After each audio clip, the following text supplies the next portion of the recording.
A paz do Senhor Jesus, seja bem-vindo, seja bem-vindo. Eu sou o pastor Gerdriel, da Assembleia de Deus, Ministério Flor do Campo, aqui em Cariacica, do Espírito Santo.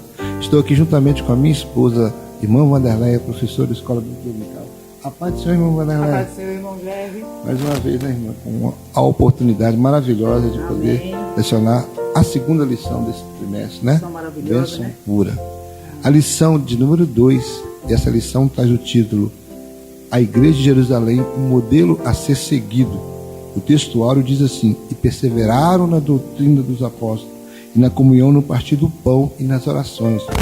Atos capítulo 2, verso 42. E a nossa verdade prática vai dizer: a Igreja de Jerusalém, como igreja mãe, tornou-se exemplo para os demais, um modelo a ser seguido por todas as igrejas verdadeiramente bíblicas. E assim, no próximo dia 13 de julho de 2025 será lecionada essa lição. E vamos aproveitar mais uma vez e pedir à irmã Vanderleia que ore por nós. Amém. Vamos orar, irmão? Vamos orar e confiar, né? Pedindo ao Senhor instrução para mais um trabalho. Amantíssimo Deus, mais uma vez estamos diante da Tua palavra, Senhor. Pedimos ao Senhor que seja conosco, Senhor. Venha nos instruir, Senhor, nesse dia, para que nós possamos estar comentando, Senhor, essa lição muito de rica importância, Senhor. Iremos falar, Senhor, da Tua igreja, Senhor. Iremos falar do modelo a ser seguido, dado pelos Seus filhos, Senhor. Jesus, fica conosco nessa noite.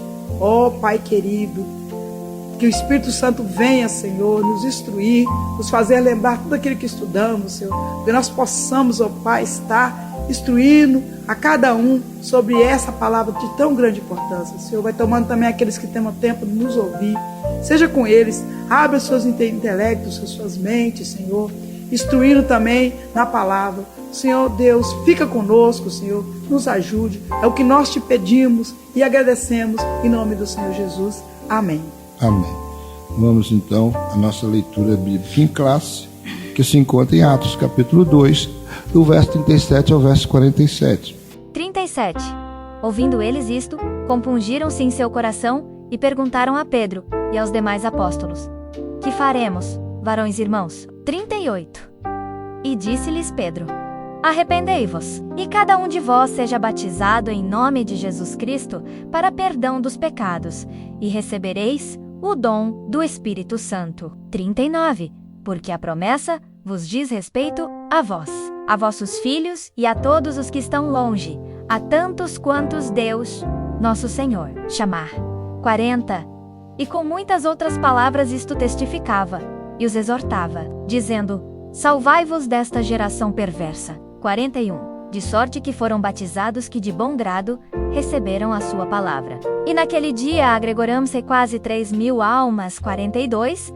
E perseveravam na doutrina dos apóstolos, e na comunhão, e no partir do pão, e nas orações. 43. Em cada alma havia temor, e muitas maravilhas e sinais se faziam pelos apóstolos. 44. Todos os que criam estavam juntos e tinham tudo em comum. 45. Vendiam suas propriedades e fazendas, e repartiam com todos, segundo cada um tinha necessidade. 46. E perseverando unânimes todos os dias no templo, e partindo o pão em casa, comiam juntos com alegria e singeleza de coração. 47. Louvando a Deus e caindo na graça de todo o povo. E todos os dias acrescentava o Senhor à igreja aqueles que se haviam de salvar. A apresentação da lição tem os objetivos da lição. E o primeiro objetivo é explicar os fundamentos da Igreja de Jerusalém. O segundo objetivo, reconhecer a importância do batismo e da ceia do Senhor como símbolos essenciais da fé cristã. Terceiro, aplicar os princípios da Igreja de Jerusalém à vida da igreja atual, enfatizando as práticas espirituais, o acolhimento e a adoração. Vamos à nossa introdução, que vai dizer assim: Introdução. Por ser a igreja mãe, Jerusalém torna-se um modelo para as demais igrejas que foram implantadas.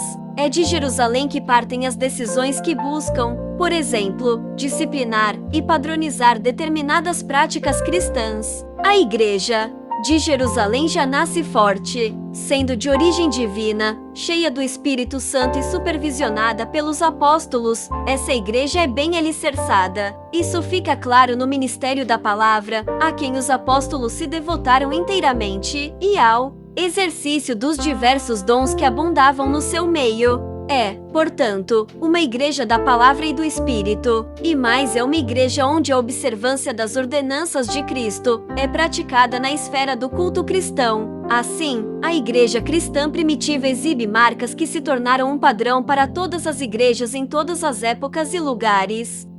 Nós vemos aí, nós temos a nossa introdução, ela é bem enfática em dizer, chamar a igreja de Jerusalém como a igreja modelo, né?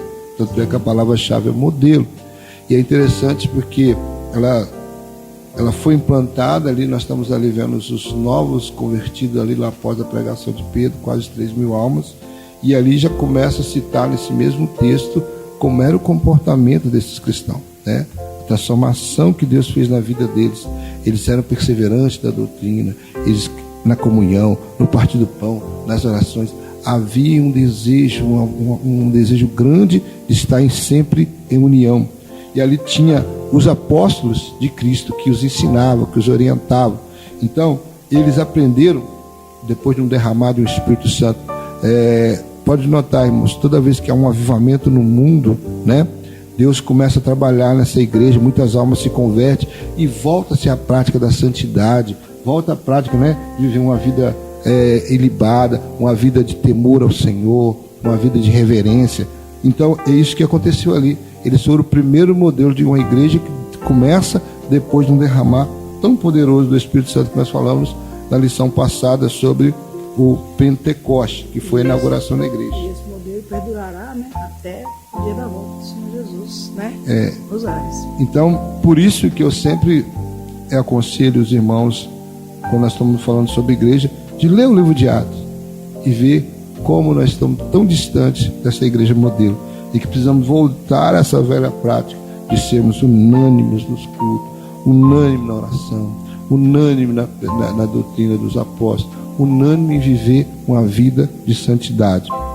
E nós temos aí o primeiro tópico, vai falar sobre uma igreja com solos alicerces.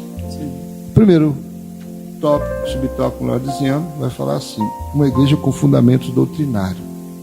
A igreja de Jerusalém era uma igreja bem doutrinada. Lucas diz que antes de ascender ao céu, Cristo deu mandamentos pelo Espírito Santo aos apóstolos que escolheram, que estavam bem instruídos. Uma igreja genuinamente cristã reflete a prática e os ensinos dos apóstolos.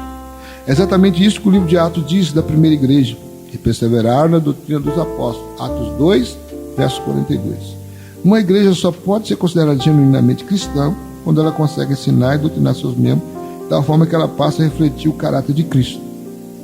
Que interessante, eu achei interessante essa última frase aqui. Uma igreja só pode ser considerada genuinamente cristã quando ela consegue ensinar e doutrinar seus membros de tal forma que ele passa a refletir o caráter de Cristo. Não é apenas eu pregar o evangelho e essa alma se converter, não.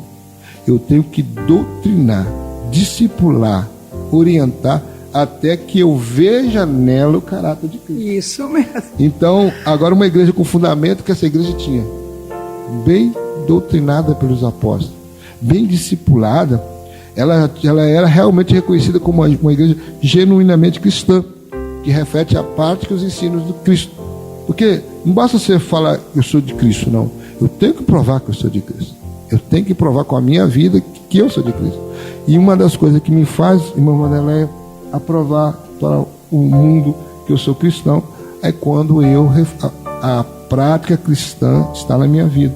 As pessoas me veem comportar como verdadeiro cristão.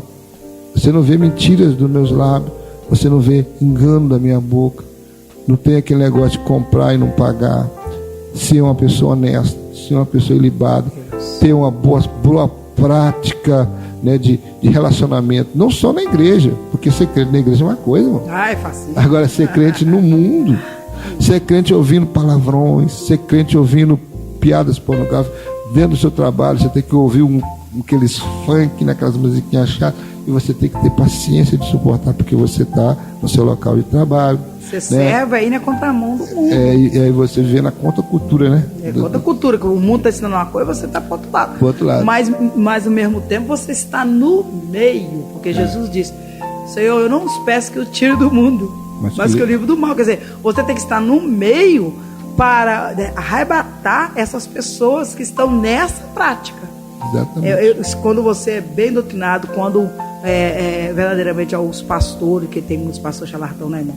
Vestido de pele de ovelha, mas que são lobos. Por isso, o verdadeiro pastor, ele instrui assim sua igreja a manter essa doutrina de quê? De Cristo. Isso. Então, a questão de uma igreja com fundamento doutrinário é isso. É onde aquela ovelha vai, o pastor tem confiança que ela vai dar bom testemunho, porque ela foi doutrinada dentro da palavra. Ela anda segundo os preceitos bíblicos, ela anda segundo o caráter de Cristo. Sim. Amém? Vamos então para o nosso segundo subtópico. Subtópico 2. Perseveravam na doutrina dos apóstolos. A expressão diz muito sobre o processo de discipulado da igreja de Jerusalém. Era uma igreja bem doutrinada e, portanto, bem discipulada. A palavra doutrina traduz o termo grego didaché, que significa ensinar e instruir. Tem a ver, portanto, com o discipulado cristão. O discípulo é alguém que consegue reproduzir, isto é, levar adiante o que aprendeu de seu mestre. Os apóstolos aprenderam de Cristo. A igreja cristã primitiva aprendeu dos apóstolos e agora vivia isso a fim de transmitir a outros o que aprendeu. A tragédia da igreja acontece quando ela não consegue ser discipulada, nem tampouco discipular. Não existe uma igreja que consegue sobreviver se ela não fazer discípulos, né? Nós vamos ver aqui Mateus 28, até a minha esposa pode falar sobre o batismo, mas tem um Mateus 28, Jesus falou assim, olha, interessante, de repente ela pode até repetir esse versículo, mas ela está dizendo assim: portanto, ide, ensinai todas as nações, batizando-as em nome do Pai e do Filho e do Espírito Santo, ensinando-as a guardar todas as coisas que eu vos tenho mandado, e eis que estou convosco todos os dias até a consumação do século. Amém. Mateus 28, 19 e 20, que eu li aqui agora. Mateus 28. Então, o próprio Cristo estava ensinando os seus discípulos que deveria não só ensinar elas, batizar no nome do Pai, do Filho e do Espírito Santo, mas ensinando a guardar todas as coisas.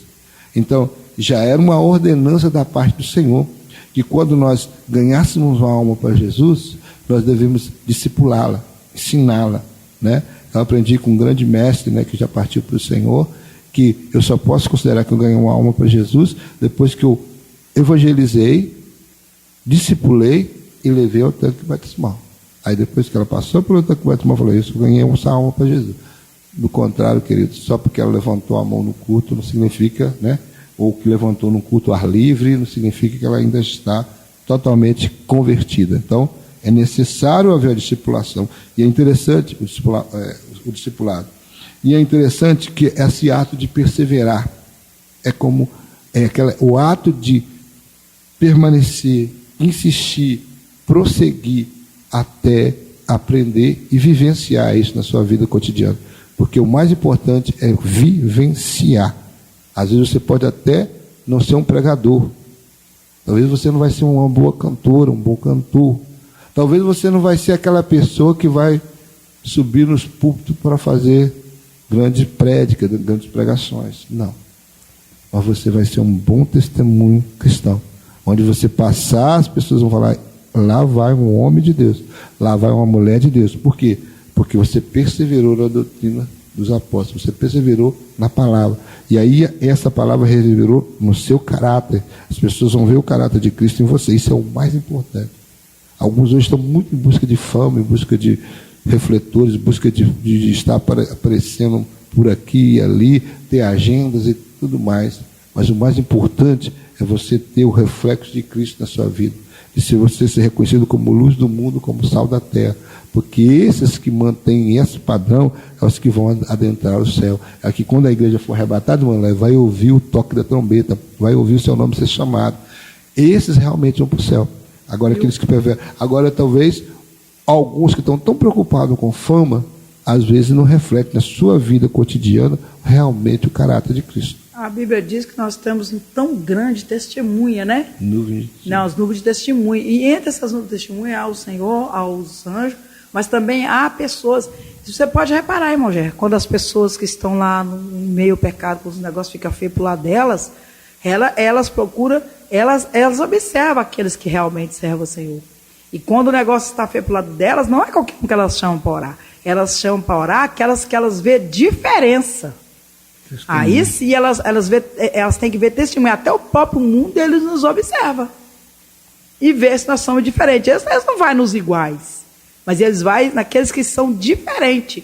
Aqueles que estão de contramão daqueles que estão vivenciando, né? Verdade. Por isso que fala que a tragédia da igreja acontece quando ela não consegue ser discipulada, não aceita ser discipulada, e nem tampouco discipulada. Por quê? Porque não haverá crescimento. Pedro falou no final da sua segunda carta: antes crescei na graça e no conhecimento. Uma igreja que não aceita ser discipulada é uma igreja que não quer crescer no conhecimento, né? Uma igreja que não quer ser discipulada, ou que não discipula, ela também não quer que o seu trabalho cresça, porque toda igreja precisa não só receber conhecimento, como também transmitir conhecimento. Por isso que a igreja primitiva, a igreja de Jerusalém, crescia. Vamos para o terceiro subtópico? Subtópico 3. Uma igreja relacional e piedosa. A igreja de Jerusalém perseverava na comunhão. A maioria dos intérpretes entende que a palavra grega koinonia, traduzida aqui como comunhão, é uma referência às relações interpessoais dos primitivos cristãos. A primeira igreja era, portanto, uma igreja relacional. Assim, perseverar na comunhão tem o sentido de se dedicar à construção de bons relacionamentos. Tem a ver com o modo de vida dos crentes. Sem o cultivo de relações interpessoais fortes, a igreja cai em um mero ativismo. Há muita atividade, mas sem o calor humano que caracteriza a verdadeira vida cristã. A mesma igreja que perseverava na doutrina dos apóstolos e na comunhão era a mesma igreja que vivia em oração. Atos, capítulo 2, versículo 42. A igreja de Jerusalém orava. Assim, Pedro e João foram ao templo na hora nona de oração. Atos, capítulo 3, versículo 1. Os apóstolos estabeleceram como prática dedicar-se à oração. Atos, capítulo 6, versículo 4. E a igreja reunida na casa de Maria, mãe de Marcos, se dedicava à oração. Atos, capítulo 12, versículo 5. Igreja relacional, vamos por parte, relacional e piedosa. Relacional fala de relacionamento. Se você serve um Deus de relacionamento, que começou a relacionar com o homem desde que formou o homem no Éden, e continua relacionando com o homem através dos patriarcas, através dos profetas, através de todos aqueles servos que ele levantou para trazer o homem para si, para novamente trazer o homem para uma comunhão com ele, e até seu próprio filho enviado, né, o seu ministério, para salvar esse homem. Então Deus nosso Deus, o nosso Criador, é um ser de relacionamento. Então, como ele faria um ser, né, humano que não fosse relacional, que não gostasse de se relacionar, que fosse antissocial? Não existe. Então, a igreja, essa koinonia, né, essa comunhão, é natural dos novos crentes, daqueles que aceitaram Jesus, aqueles que agora creem em Jesus Cristo. Por quê? Porque até a nossa conversa é igual. Sabe, quando um crente senta para conversar com o outro, o assunto maior que vem é a Bíblia, é a palavra de Deus. Então, nós queremos sempre trocar informações, né? Sempre queremos ouvir o que o irmão, às vezes o testemunho do irmão, o milagre na vida do irmão. O irmão também, ele quer também transmitir para você o que aconteceu na vida dele, e você quer transmitir para ele. E assim também tem os testemunhos, tem as pregações, tem os ensinamentos. Então, coisas maravilhosas que nós podemos, né, compartilhar quando nos encontramos nos cultos, no momento de adoração. Então, é necessário haver esse relacionamento, porque também Paulo vai falar que nós somos membros do mesmo corpo. Se você observa o corpo biológico, todos os nossos órgãos dependem do outro. Ninguém vive sozinho. O pulmão não pode viver sozinho, o coração não pode viver sozinho, os rins não podem viver sozinhos. Todos eles dependem de trabalhar harmonicamente para que o corpo flui. Ele age naturalmente, biologicamente, saudável. Quando um desses órgãos para ou começa a enfermar, logo todo o corpo vai sofrer. Por quê? Porque é necessário esse órgão. Então a mesma coisa é na igreja. Todos os órgãos são necessários. Todos os membros do corpo de Cristo são necessários. Por isso, nós estamos bem distantes da igreja primitiva. Um pouco bem distante. Vou exagerar um pouquinho. Não vou exagerar, não. Estou certo do que eu estou falando. Nós estamos bem distantes. Porque a preocupação desses primeiros crentes era sempre no relacionamento, não era apenas em afeto, porque eu quero encontrar com o irmão, abraçar, não. Eles tinham preocupação muito também social. Eles se preocupavam em estar comendo aqui e saber se o irmão está comendo na casa dele. Então, por isso que eles fizeram essa prática de vender coisas, né, vender bens que eles possuíam, entregar na mão dos apóstolos para administrar, para que não houvesse nenhum necessitado entre eles.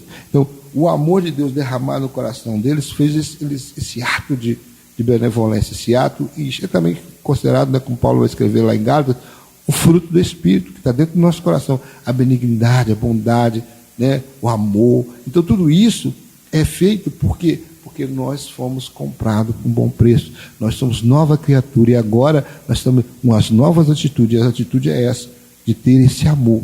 Então, no relacionamento, não é apenas ir para o culto e dar um abraço no irmão, dar a paz do Senhor para o irmão e ir para casa, ele com a vida dele e você com a sua, não. A preocupação vai muito mais além. Às vezes também não é problema de comida, de bebida, de coisas, objetos, porque talvez você tenha uma boa situação, ele também tem. Você tem um recurso, ele também tem. Mas tem um momento que ele precisa da sua oração, da cobertura de oração.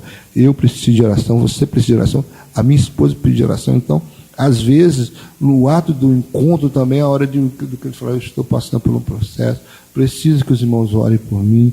De repente é um problema físico, né, hospitalar, é um problema médico que precisa tratar, ou é um problema com justiça, ou é um problema familiar, mas que ele precisa que a igreja intervenha com a sua oração. E aqui nós vemos, né, o segundo ponto aqui fala sobre, a segunda palavra, né, uma igreja relacional e piedosa, é a questão da oração. Essa igreja era uma igreja de oração. Eu acredito que todos os problemas que tinha na igreja eram levados para a igreja e a igreja orava. A igreja insistia, era perseverante na oração. Nós vamos Pedro aí dando um exemplo com João, indo ao templo às 3 da tarde para a oração. Foi ali que eles curaram aquele coxo que ficava na Porta Formosa, e através da cura do coxo, mais almas se converteram. É assim que Deus fazia, operações de milagres e maravilhas através deles, para que mais almas se convertessem. E aí nós vemos também, quando Pedro foi preso, também, lá na casa de Maria, mãe de Marcos, é que estava feita a oração. Tanto é que quando o milagre aconteceu, nem acreditaram. Quando Atos 6 também, na instituição dos apóstolos, dos diáconos, também foi por esse objetivo que eles instituíram os diáconos, para que não ficasse servindo na mesa, que eles pudessem ter tempo para dedicar a palavra, né, e a oração. Então, era uma preocupação da igreja do primeiro século orar. Então, que nós possamos pensar, como está o nosso relacionamento dentro da igreja com nossos irmãos, e como está a questão da nossa oração. Nós estamos realmente sendo empáticos, buscando tempo para clamar também, interceder pelo meu irmão, interceder pela minha irmã, buscar a presença do Senhor. Essa parte aí que o irmão falou, posso falar? É sobre o corpo ter vários membros. Por quê, irmãos? Nós temos que entender o seguinte, que muita gente fala comigo, você é irmã Leia, agora eu também trabalho, tenho minhas coisas, meu marido trabalha, chega muito tarde. Mas, irmãos, é lógico, é evidente, nós temos que entender as coisas, saber, né, poderar as coisas. É claro, evidente, irmão, que nem todo, nós não podemos estar em todos os trabalhos da igreja. Mas, irmão, será mesmo possível que estão todos trabalhando? Será? Porque, às vezes, irmãos, sabe o que eu acho interessante, irmão Gé? Porque nas festas, eu acho tão interessante que, a maioria de festas de oração, eu acho tão interessante que, às vezes, chega a irmã que eu não sei nem de onde veio. Porque nas festas estão repletas, se chama um cantor, né, famoso, as festas repletas de gente. Mas se marcarmos a oração, nós temos a vigília todo mês nós temos a vigília, praticamente não vai ninguém. Irmãos, oração é um negócio difícil. Eu acho assim, se tem 40 membros, vamos dar um exemplo da estimativa, né? 20 membros orou, foi na metade dos cultos, um vai de manhã, outro vai à tarde, no hora que possível, na noite, já dá um tempo plausível de oração. Mas hoje em dia é difícil, irmãos. porque a maioria só quer estar nas festas e não no momento da oração. Pois é. Então, a Igreja de Jerusalém tinha como característica a perseverança na doutrina, a comunhão e a oração. Isso fazia dela uma igreja piedosa, uma igreja que tinha amor, uma igreja que fazia obra social, uma igreja que não ia apenas só por sentimento, mas também ela tinha atitude, porque eu dizer que amo, eu tenho que ter atitude. Tópico 2. Uma igreja observadora dos símbolos cristãos. Primeiro subtópico, o batismo. Após o primeiro sermão do apóstolo Pedro na igreja de Jerusalém, e como resposta a uma pergunta, ele disse ao povo: arrependei-vos, e cada um de vós seja batizado em nome de Jesus Cristo para perdão dos pecados. Atos, capítulo 2, versículo 38. Naquela época, a primeira igreja batizava quem se convertia. Ela sabia que o batismo era uma das ordenanças de Jesus e que ele era um dos principais símbolos da fé cristã. Marcos, capítulo 16, versículo 16. O batismo era um dos primeiros passos da fé cristã, um rito de entrada para a nova vida em Cristo. Mas para ser batizado, a pessoa precisava ter se arrependido dos seus pecados e crido em Jesus. Era preciso ter consciência do sentido desse símbolo de fé. Assim, o batismo era um testemunho público de que a pessoa havia se convertido. Por meio dele, os cristãos de Jerusalém mostravam ao mundo que sua vida agora era diferente, que eles tinham uma nova vida em Cristo.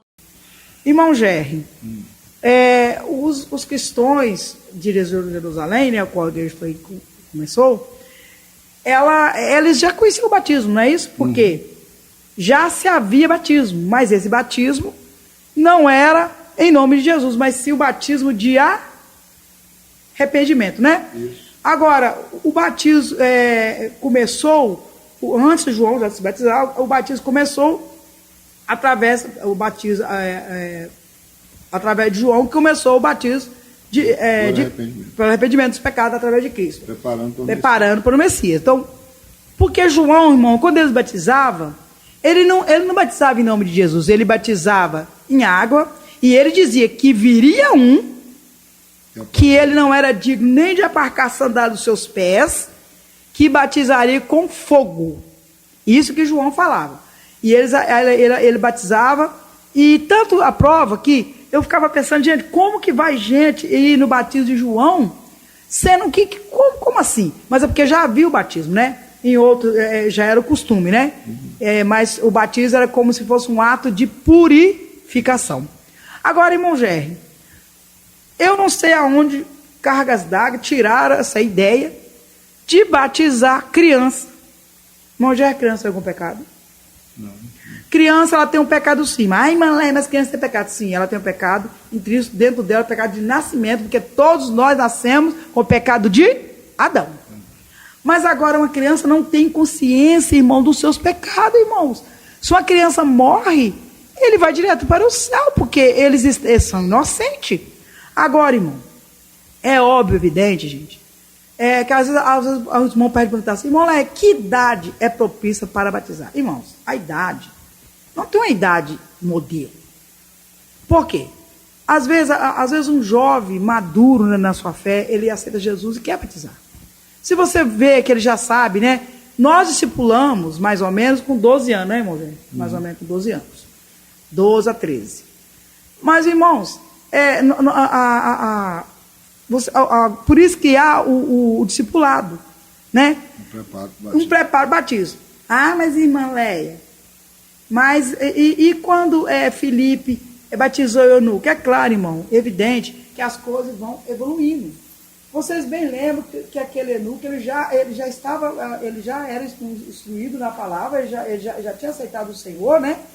E agora ele pergunta, aqui há algo que impede. Mas primeiro, Filipe perguntou para ele, você crê? Ele disse, eu creio. Então, para nós ser batizados, irmão, primeiro nós temos que arrepender do nosso pecado. E crer. Mas é também interessante, uma maneira aí que a gente falar, é que naquele tempo, na igreja primitiva, primeiro, logo que alguém aceitava Jesus, logo se batizava. Sim. né? Não tinha como o costume de hoje, a maioria das igrejas, principalmente nós falamos da Assembleia, nós temos costume, né? Somos assembleianos.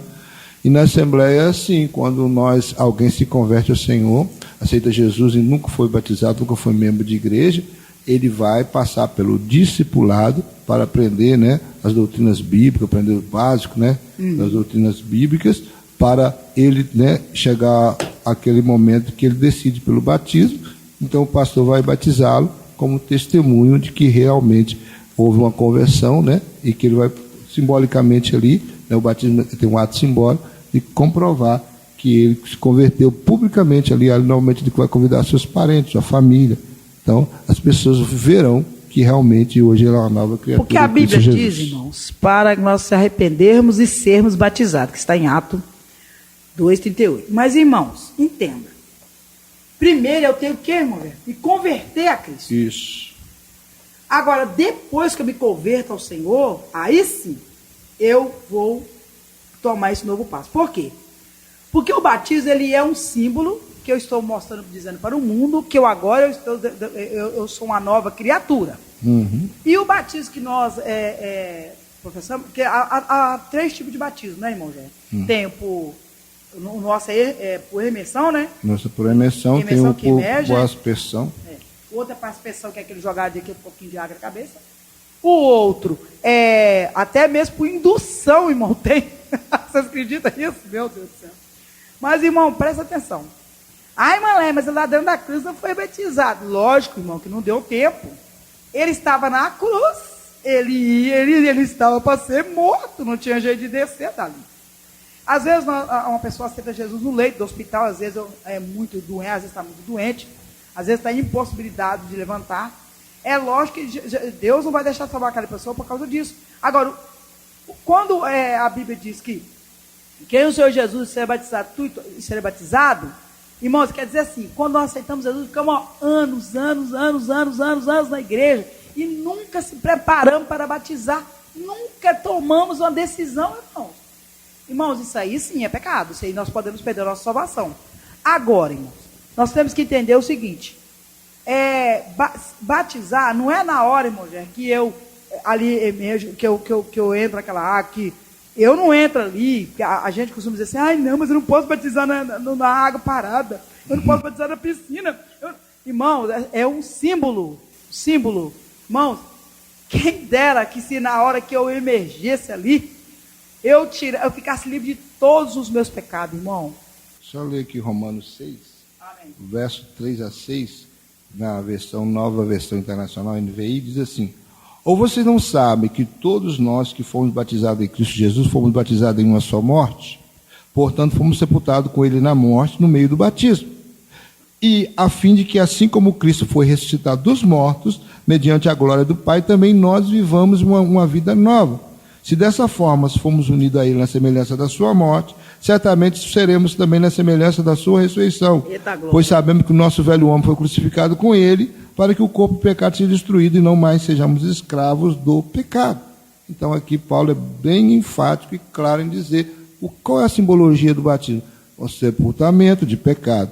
Eu estou ali publicamente dizendo que agora estou sendo sepultado ali, né, quando o ministrante do batismo, o pastor, mergulha na água, eu estou sepultando o pecado, aquele velho homem está sendo sepultado. É por isso que nós queremos mais no batismo por imersão, porque batismo, a própria palavra significa, né, imersão. Eu batizo no pecado, para depois eu ser novamente levantado pelo pastor, o que está celebrando o batismo, e ali está significando simbolicamente que agora eu estou ressuscitando uma novidade de vida. É só isso.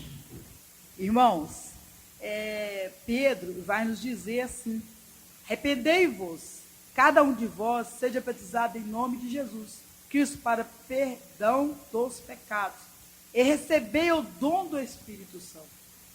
Então, irmãos, quando nós somos batizados, nós estamos falando para o mundo: ei, eu agora sou uma nova criatura.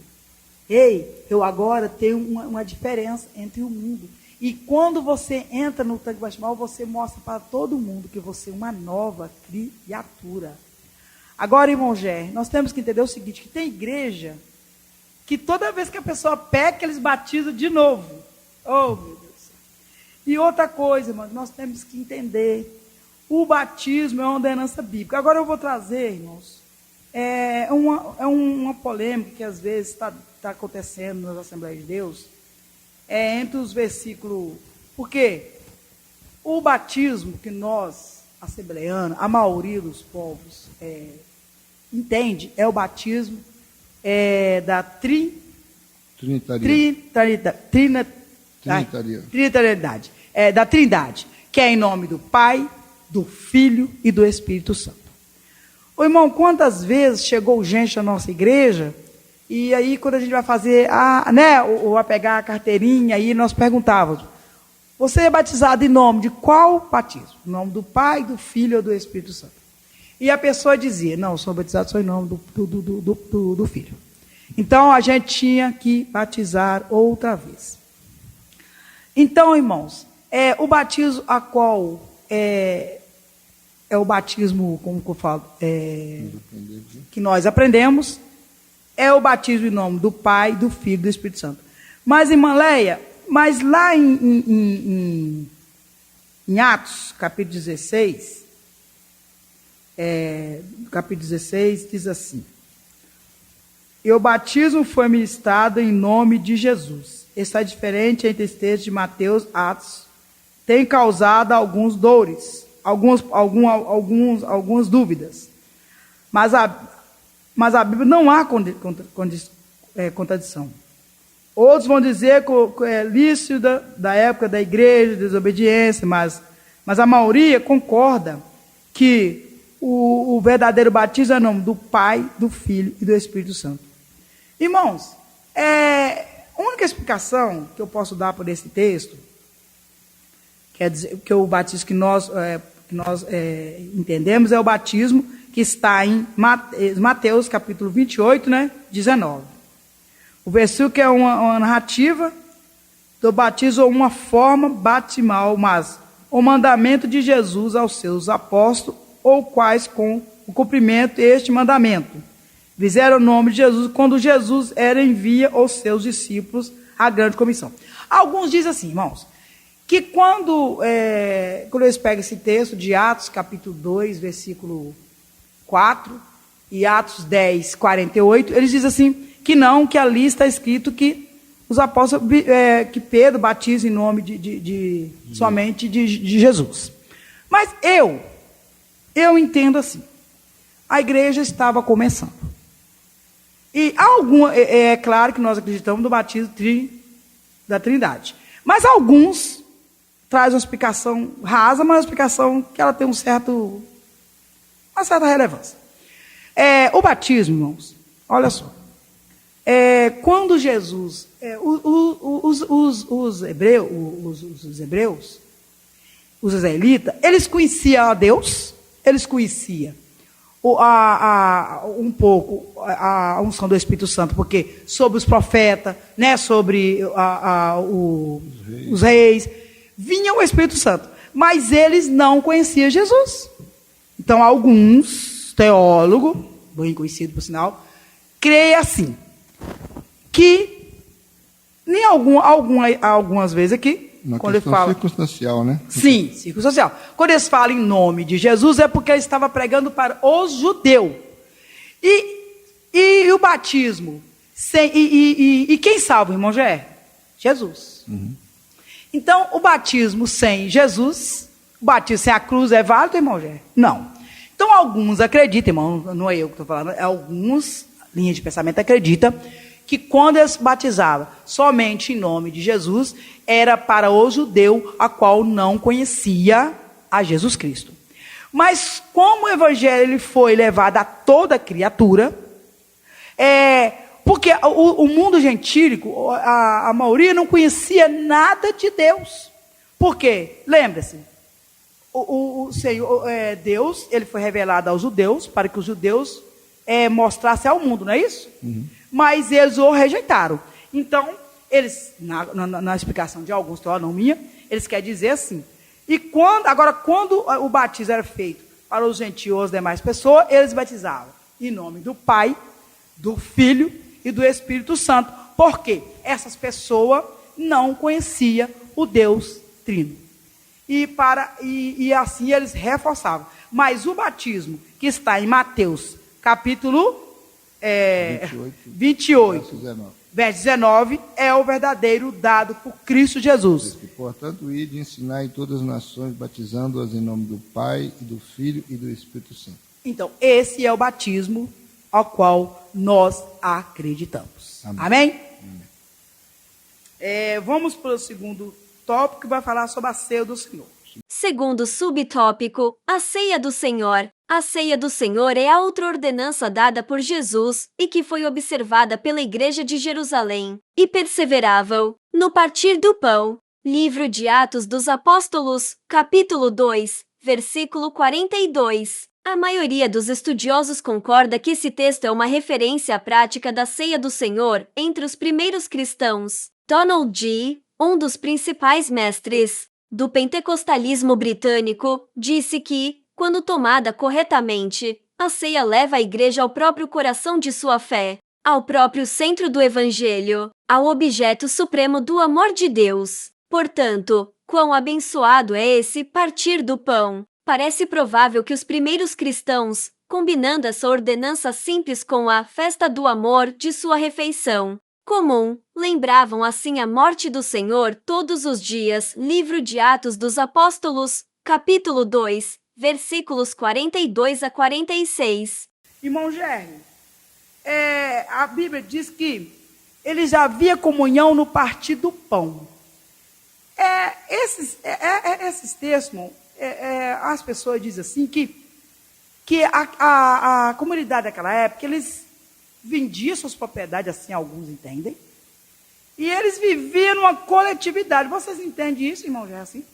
Não, na verdade, muitos que criam esse tipo de sistema aí, que algumas igrejas aí, surgiu um tabernáculo da fé, algumas igrejas com esse título, e que vendiam suas propriedades e compravam um terreno, um sítio, uma fazenda, e a morar. Isso foi invenção humana, porque biblicamente isso não é válido, porque quando eles vendiam essa propriedade não é porque saíam de suas casas, não. Eles vendiam o que eles tinham. Por exemplo, eu ter 2 terrenos, vendia um, entregava o dinheiro na mão dos apóstolos para socorrer as pessoas que estavam necessitadas. Se eu tinha alguma outra coisa de bem que eu possuía, queresse vender, venderia para saber que outras pessoas, eu tenho um objeto lá, sabendo que o meu irmão está passando necessidade. Então, ele vendia. Por isso que a Bíblia fala que tinha tudo em comum. Entendeu? Pois é, mas isso que eu estou falando não é balela, é uma coisa que eu presenciei. Eu conheci, eu moro aqui em Colinas, em Cariacica, e eu presenciei algumas pessoas, alguns vizinhos meus, gente, que convivia comigo, e um certo dia disseram, eu vou embora. E eu falei, vocês vão mudar para outra cidade? Eles, não. Aí eles estavam nessa igreja que o irmão falou ali, esse tabernáculo da fé, acho que tinha outros também, e eles venderam. Eu conheci umas 3 famílias que venderam suas propriedades e disseram assim que ia viver na comunidade. Eu falei, como assim? É porque nós vamos fazer como os discípulos da cidade de Jerusalém. E eles venderam suas propriedades e disse que eles tinham que viver como um todo. Então as pessoas criam sim, que as pessoas vendiam tudo e entregavam ao pé dos apóstolos. Olha como é que as pessoas traduzem. E ali os apóstolos administravam tudo, né? Mas, irmãos, temos que entender uma coisa, irmãos. Não é bem assim, porque não tinha como os apóstolos também, irmão Gé, administrar aquele monte de pessoas, irmão, porque a Bíblia diz que cada dia mais cristãos e outra coisa, irmãos, nós temos que entender, isso aconteceu só naquela época da igreja, mas mais para frente nós vamos ver que nós temos que a igreja de Jerusalém é a igreja de modelo, mas nós vamos ver que isso não foi a vontade do Senhor. Foi, irmão Gé? Nós não vamos adiantar, que nas outras sessões nós vamos citar sobre isso. Porque, irmãos, não existe nós vivermos, como que eu vou dizer, irmão Gé? Na dependência total. Na dependência total de comunhão da pessoa. E outra coisa, irmão, nós não temos que ser blindados. O Senhor falou que nós temos que pregar, que o evangelho era para ser espalhado a todo o canto da terra. Contando de Samaria, Judeia, né? Até os confins do mundo, irmãos. Então nós temos que entender isso, que não é bem assim que funciona. Então, a ceia também, como nós falamos do batismo, você falou do batismo, sim. A ceia também é uma ordenança bíblica que Jesus, né, Paulo vai falar, depois recebi do Senhor, que também vos entreguei, Sim. que o Senhor Jesus, na noite que foi traído, tomou o pão. Quer dizer, então, foi no momento da sua traição ali, nós já falamos até na nossa escola dominical do trimestre passado, sobre a traição de Judas, né? Então, quando ele institui a ceia como uma ordenança, como um memorial, lembrando a sua morte até que ele venha. E essa comunhão é quando partia o pão, irmão, esse costume. Agora, você entende também, irmão, que a ceia antigamente não era igual a nossa. Não era esse pedacinho de pão que a gente toma, não, irmão. A ceia do Senhor, ela era uma grande festa, né, irmão? Já era muita comida, mas também começou a dar muita confusão. Alguns comiam, né, irmão? Outros ficavam sem comer. Também a igreja de Jerusalém não era perfeita, também tinha os seus problemas, né? Então tanto que foi instituída a ceia diferente, teve que mudar por causa do grande problema que deu. Mas, irmãos, a ceia é lembrarmos da morte de Cristo. Não devemos tomar a ceia individualmente. Por isso que Paulo fala, examina a si mesmo. Porque tomar a ceia individualmente é pecado, pode nos levar para o inferno. Ceia não é só comer um pedaço de pão e beber um vinho. A ceia, o pão simboliza o corpo de Cristo e vinho, o sangue de Jesus que foi expedido naquela cruz e foi morto por mim e foi morto por mim e por você. Amém? A ceia também, ela é tida como um juízo, né? Nós temos pelo menos 7 juízos bíblicos. Tem o juízo de Cristo na cruz, quando ele julgou e condenou o pecado na cruz. Nós temos o juízo da ceia. O que é o juízo da ceia? É chamado o auto-juízo. É quando cada um julgue-se a si mesmo. Portanto, coma do pão e beba do vinho. Então, cada um vai se auto-julgar. Por isso chama-se auto-juízo. Nós temos o juízo que vai ser do galardão no tribunal de Cristo, quando a igreja for arrebatada. Nós temos o juízo também das nações, quando Jesus voltar, né?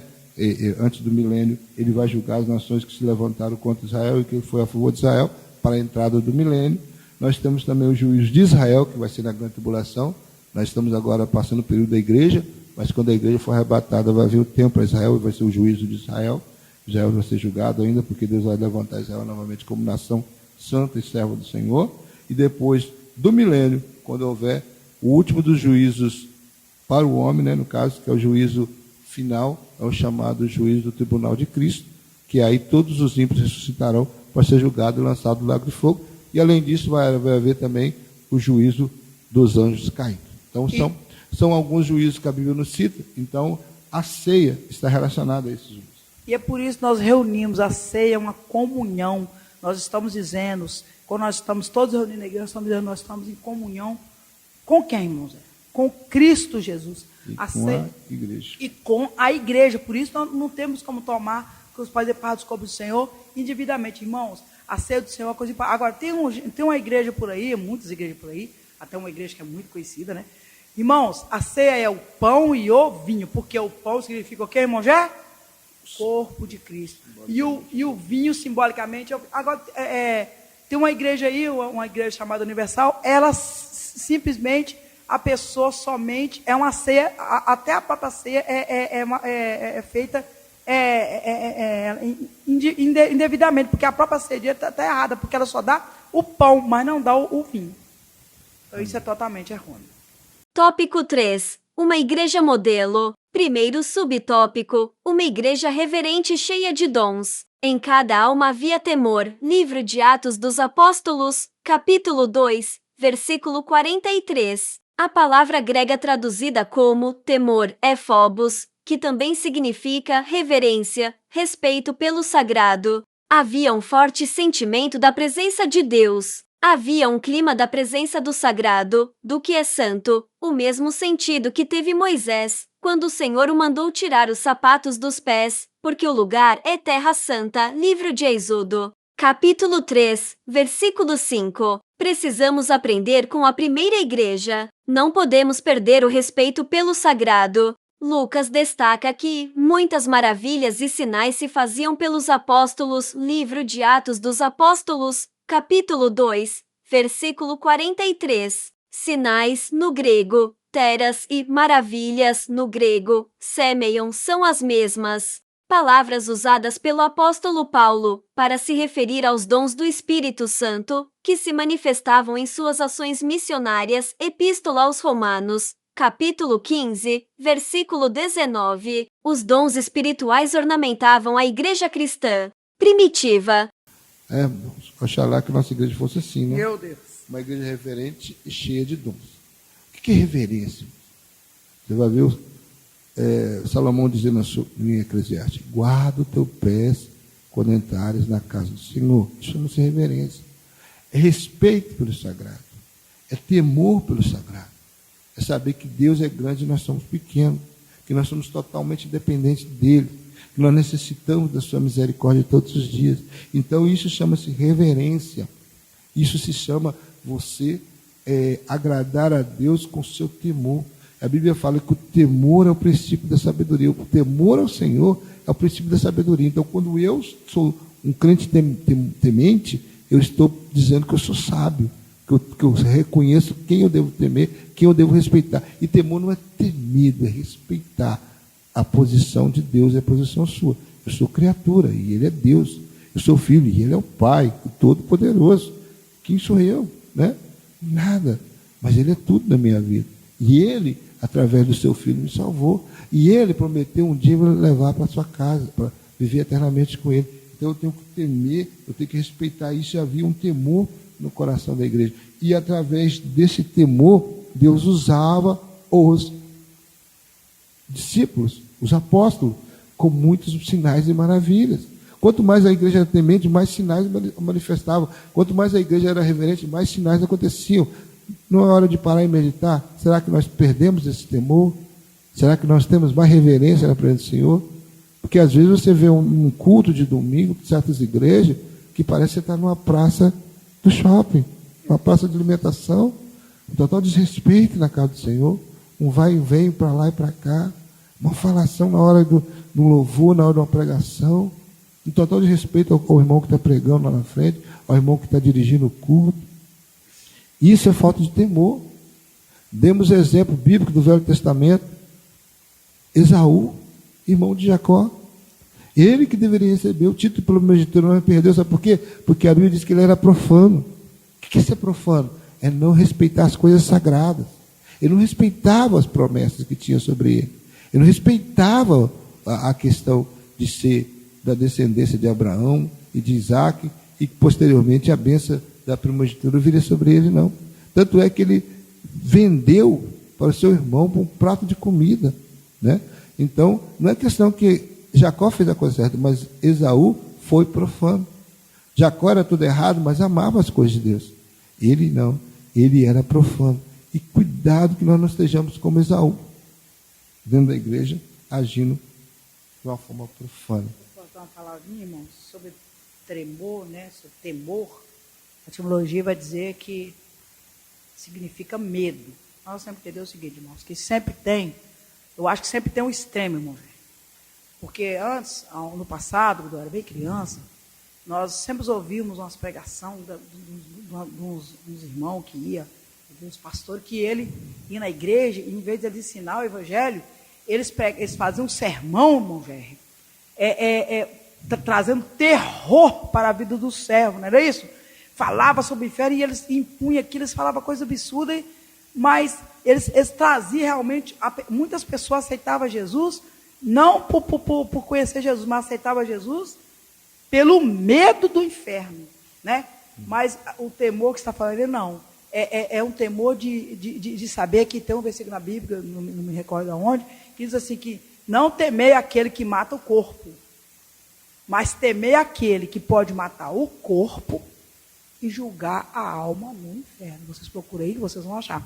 Então, esse temor nós temos que ter. O temor, porque Deus, Ele é fogo, Ele é Deus de amor, mas Ele também é fogo consumidor. Esse temor tem que ser reverência à palavra do Senhor.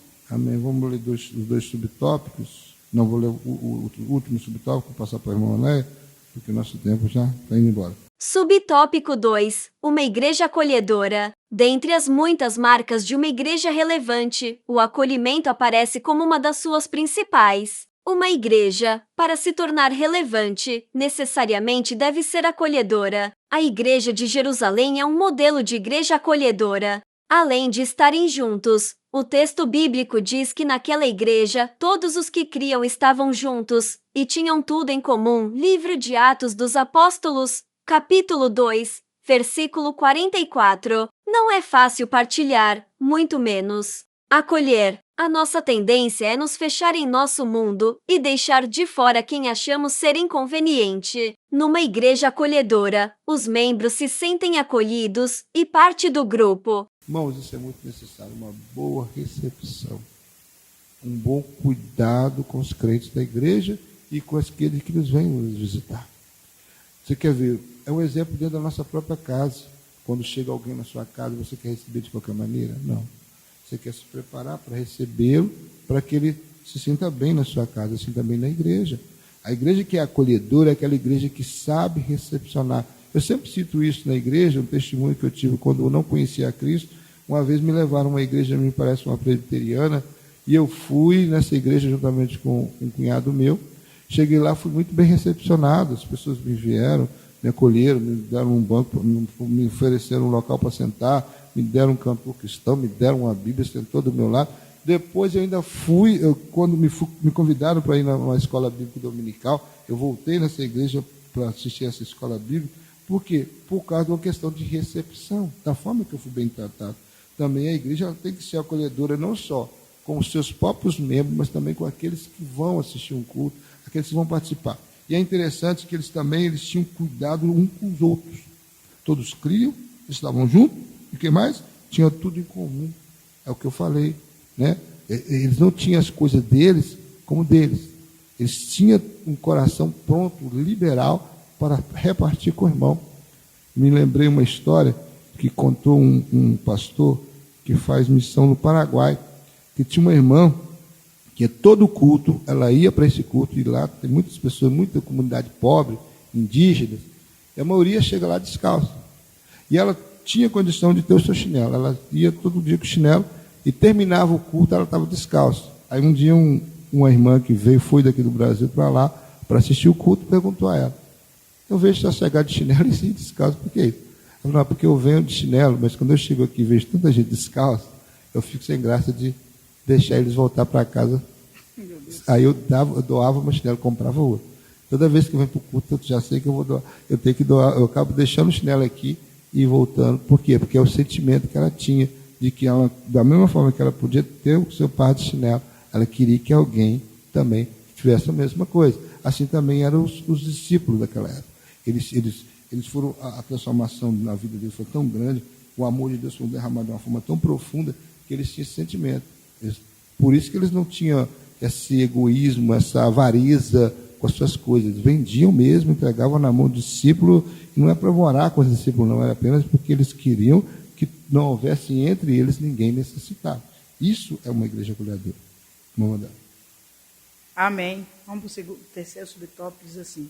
Subtópico 3. Uma igreja adoradora. A igreja de Jerusalém era também uma igreja adoradora, louvando a Deus. Livro de Atos dos Apóstolos, capítulo 2, versículo 47. Louvando, traduz o verbo grego aineo, é o mesmo termo usado para se referir aos anjos e pastores, que louvavam a Deus, por ocasião do nascimento de Jesus. Evangelho segundo Lucas, capítulo 2, versículos 13 e 20. É usado também para descrever o paralítico que louvava a Deus, depois que foi curado junto à porta formosa do templo. Livro de Atos dos Apóstolos, capítulo 3, versículo 8. É, portanto, uma expressão de júbilo e de gratidão. Louvar é muito mais que simplesmente cantar. É uma expressão de rendição e total entrega. É o reconhecimento da grandeza de Deus e de seus poderosos feitos. Irmãos, o maior feito do Senhor Jesus não é me dar casa, não é me dar moto, não é muitas das vezes tirar da enfermidade, é me salvar a minha alma. Irmãos, o maior feito de Jesus foi morrer na cruz por mim e por você. Irmãos, olha, eu doente, ou não doente, se estiver nas pisadas de Jesus, se estiver com Cristo, eu herdarei a vida eterna, irmão. Eu sempre bato na tecla de rico e Lázaro, irmão Jé. Ele estava enfermo, ele estava doente. A Bíblia diz que os cachorros vinham lamber suas chagas, de tão ruim que aquele homem estava. Mas quando ele morre, a Bíblia diz o que, irmão Jé? Que ele é levado pelos anjos do Senhor. Irmãos, louvar o Senhor não é somente ficar glória, glória, cantar, não. É ser grato ao Senhor por tudo. É ser grato ao Senhor por tudo que Ele faz, por tudo que Ele fez, pelos seus feitos que Ele já realizou naquela cruz. Louvar o Senhor é estar sempre, constantemente, mesmo na enfermidade, mesmo na dor, mesmo na angústia, é estar sempre louvando ao Senhor. Eu tenho um vizinho que ele não é moleza. Mas poucos dias ele tentou me tirar do sério. Eu coloco um áudio bem alto não, uma caixinha que eu tenho para ouvir. Eu coloco naquelas caixinhas e começo a louvar ao Senhor. E ele me chamou do muro e disse para mim assim: olha, eu cheguei no muro, achei que era uma coisa séria que eu queria. Ele disse para mim assim: eu gostaria de saber quem é esse Jesus que você tanto fala, que você tanto canta, que você tanto retribui a Ele. Eu escuto você falando dele quase o dia todo. Mas ele tentou me tirar do sério com isso, mas eu fiquei alegre. Você sabe por quê? Porque a Bíblia diz que nós temos que ser o sal da terra e a luz do mundo. E se esse vizinho está ouvindo eu falar de Jesus o tempo todo, cantando, louvando nas pregações, irmão, nos estudos, então ele não ouve porque não quer, porque ele mesmo diz com a sua própria boca que ele já ouviu falar de Jesus através da minha adoração, através do que eu tenho falado, através do que eu tenho estudado. Ele tem ouvido falar de Jesus e escutado. Vamos para a conclusão, né? A nossa conclusão diz assim: Vimos, nesta lição, algumas características que marcaram a primeira igreja. Frequentemente, nos referimos a ela como a igreja primitiva. Vemos como sendo uma igreja ideal, modelo para todas as outras. De fato, ela é a igreja-mãe. Isso, contudo, não significa dizer que a igreja de Jerusalém não tivesse problemas. Pelo contrário, veremos em outras lições que havia alguns bem desafiadores. Nada, contudo, que tire o seu brilho e nos impeça de nos espelharmos nela. Irmãos, eu gostaria de dizer para um amigo que está no leito da enfermidade. Ele sempre ouve, ele fala que sempre ouve nossas lições. Gostaria de dizer para você, meu filho, Jesus está conosco no momento da enfermidade, no momento da tribulação, no momento da luta. Clame a Ele. Ele já te livrou de tantas batalhas. Ele já te livrou de tanta luta.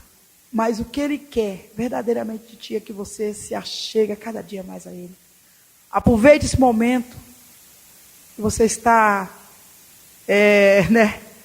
numa férias forçada. Aproveite esse momento que você está parado. Eu sei que está doendo, que os leitos está difícil, mas aproveite esse momento de calmaria. Busque ao Senhor Jesus. Clame a Ele e Ele tudo fará em sua vida. Amém?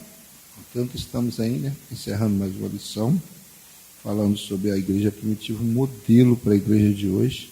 Nós vemos aí, no terceiro tópico, essa confrontação, como era a igreja naquele tempo e como nós estamos vendo nos dias atuais. Essa questão da oração, a questão da manifestação dos sinais, dos prodígios, são raridade em nossas vidas. Batismo com o Espírito Santo também está sendo raro dentro das igrejas.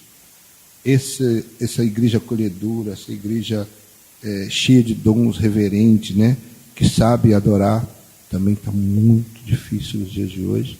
Mas essa lição, eu acredito que ela veio para trazer um despertar da igreja atual. A igreja do século XXI começar a olhar da igreja para a igreja do cenáculo, olhar para a igreja do primeiro século. Começa a entender que é o momento de nós rever a nossa caminhada e começar a fazer como Jesus falou, para aquela igreja lá nas 7 igrejas da Ásia, lá do Apocalipse. Que ela tinha tudo certinho, só tinha um porém, que tinha deixado o seu primeiro amor, a igreja de Éfeso. Também nós temos deixado o nosso primeiro amor. É o momento de nós, analisando essa lição, vendo o modelo da igreja e começarmos realmente a lutar para que esse modelo novamente venha se manifestar em nosso meio, como era no tempo dos apóstolos. Amém? E deixar aquele conselho, não perca a escola bíblica dominical no próximo domingo. Esteja lá participando e a conta desse vídeo você tem liberdade de compartilhar, de curtir, e também se inscrever no canal. Que Deus em Cristo os abençoe, em nome de Jesus.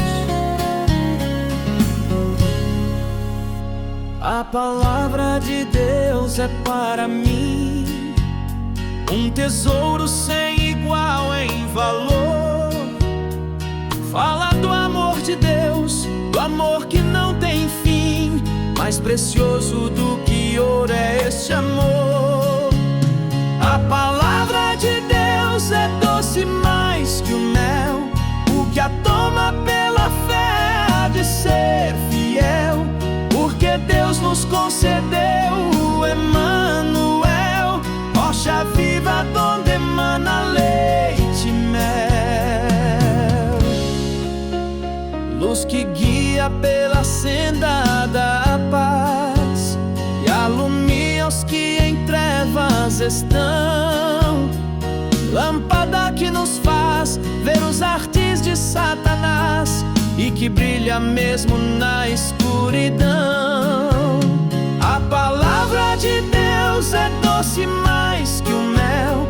O que a toma pela fé há de ser fiel. Porque Deus nos concedeu o Emanuel, rocha viva donde emana leite e mel.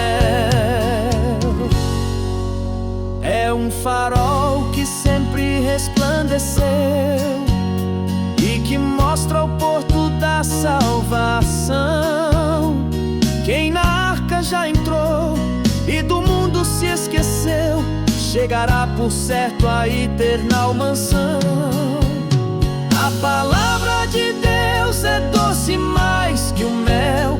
O que a toma pela fé há de ser fiel. Porque Deus nos concedeu o Emanuel, rocha viva donde emana leite e mel.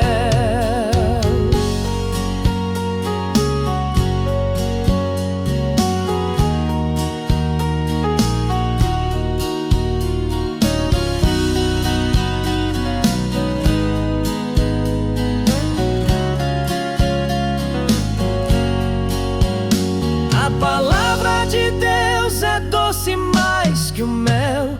O que a toma